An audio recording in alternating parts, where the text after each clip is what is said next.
Hey, Earl here. You've probably heard it a dozen times. The 4% rule is dangerous. It's outdated.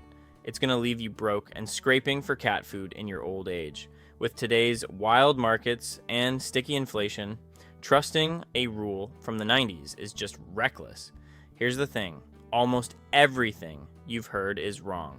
Not a little off, completely backwards. Because the very crashes and inflation people use to scare you away from this rule, they're the exact scenarios it was built inside of. The guy who invented it stress tested it against the worst economic disasters in American history before he published a single word. This rule isn't a gamble. It's your formula for freedom. By the end of this video, you'll have your freedom number. The 4% rule is not a scary algorithm.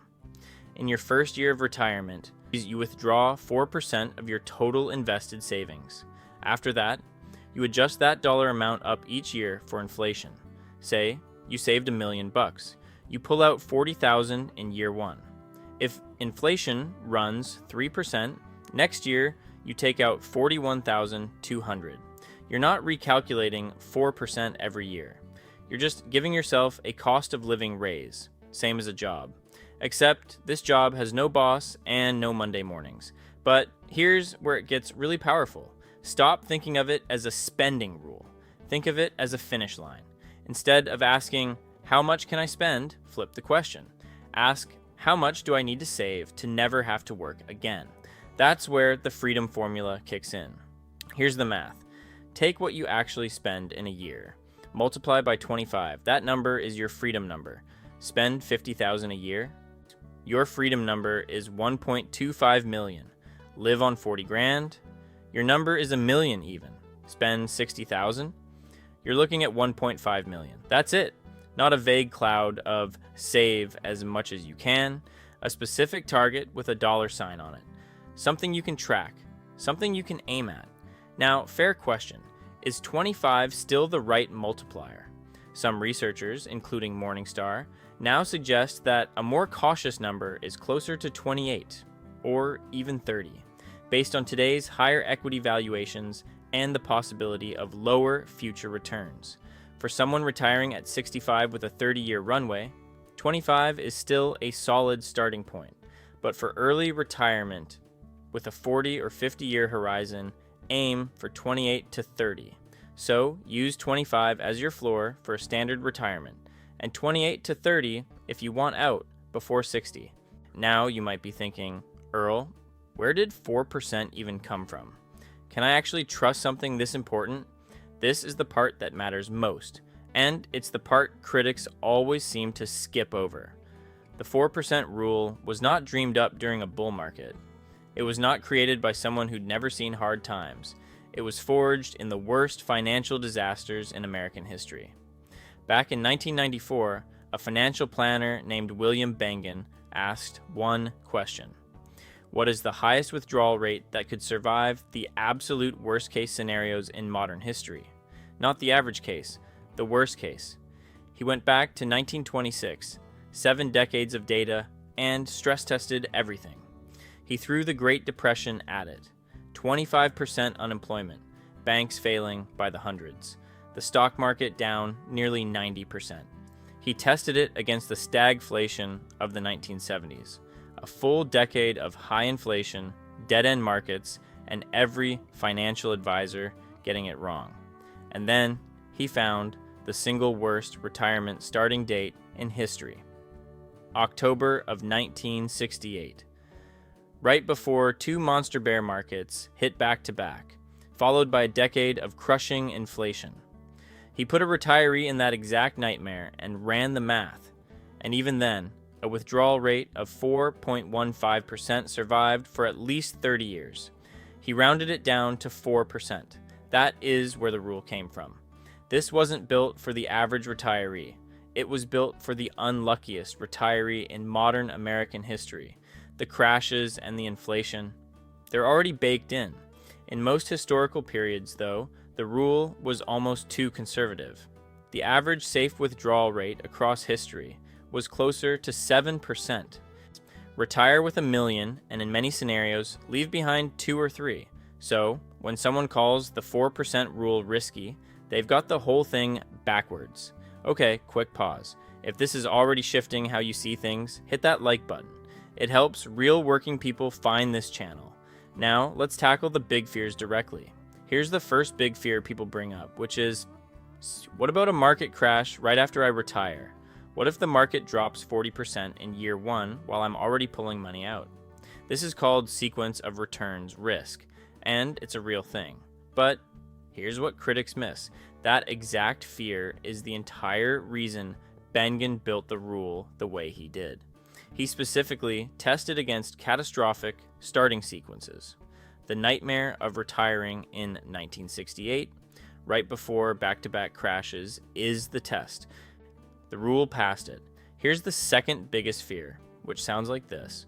The rule is for 30 years, but I want to retire at 50 and live for 50 years. Doesn't a longer runway break everything? Good question. A longer horizon means being more conservative, which is exactly why I mentioned bumping your multiplier up toward 28 or 30. Your target goes up, but the logic holds. You still get a clear finish line. You just move it back a bit. Here's the third fear, and this one is the most common. The rule is too rigid. It makes you pull the same amount every year, even when markets crash, which means you'd pull a bigger and bigger percentage of a shrinking account. Here's the irony. The guy who created the rule agrees with you, not because the rule is broken, but because it was always meant as a starting point, not a command to follow off a cliff. William Bengen now says 4% is too conservative for most people. His updated number is 4.7%, and he's even said 5.25% or higher is reasonable for a well-diversified portfolio. The creator of the rule thinks you can spend more, not less. Now, to be honest, other researchers land differently. Morningstar's 2025 analysis suggests 3.7% for a 30-year retirement and as low as 3.1% for a 40-year runway. There's real disagreement on the exact number, but here's what everyone agrees on. The starting percentage matters less than the strategy around it. That strategy is called guardrails. Here's how guardrails work. You set a green light and a yellow light. If markets do great and your rate naturally falls to 4% of a bigger portfolio, that's the green light. Give yourself a real raise. If markets drop and your rate climbs to 6.5%, that's the yellow light. Skip the inflation bump that year. Trim one big expense. When markets recover, go back to normal. This isn't scary. It's just common sense with a system. You don't spend big when your portfolio is down. You live a little better when it's up. Guardrails turn the 4% rule from a rigid command into a flexible strategy that adjusts to real life. Now, let me give you the action steps, because understanding this means nothing unless you act on it. Step 1, figure out what you actually spend, not what you think you spend, what actually left your accounts, averaged over the last 2 years. Step 2, subtract what disappears in retirement. The mortgage if you pay it off, the commute, the work clothes. Most people's retirement spending runs 15 to 20% lower than today. Step 3, multiply by 25 for a traditional retirement age, or by 28 to 30 for early retirement. That is your freedom number. Step 4, figure out your gap. Where are you now versus your freedom number? Once you can see it clearly, it stops feeling overwhelming. It becomes a number you're actively chasing down. And here's something worth knowing. Every dollar you cut from annual spending has a double effect. It lowers your freedom number and it frees up money to invest toward that lower target. Cutting waste works from both ends. One more thing before we close. A lot of people run their freedom number without factoring in Social Security, and that makes the target look way bigger than it is. Social Security isn't a bonus that shows up someday. It's income you already paid for, every single paycheck, your whole working life. Go to ssa.gov, pull your statement, and find your projected monthly benefit. Subtract that annual income from what your portfolio has to generate. That shrinks your freedom number, and you didn't save an extra dime to make it happen. So here's the bottom line. The 4% rule is not a scary gamble. That's a myth born from people who misunderstood what it was designed to do. It's not a spending rule, it's a freedom formula. Annual expenses times 25 to 30, depending on your timeline, equals what you need to walk away for good. It was built for worst-case scenarios, the Great Depression, the 1970s, the single most unlucky retirement timing in modern history.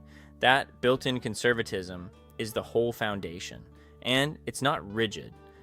The man who invented it says, use a higher rate.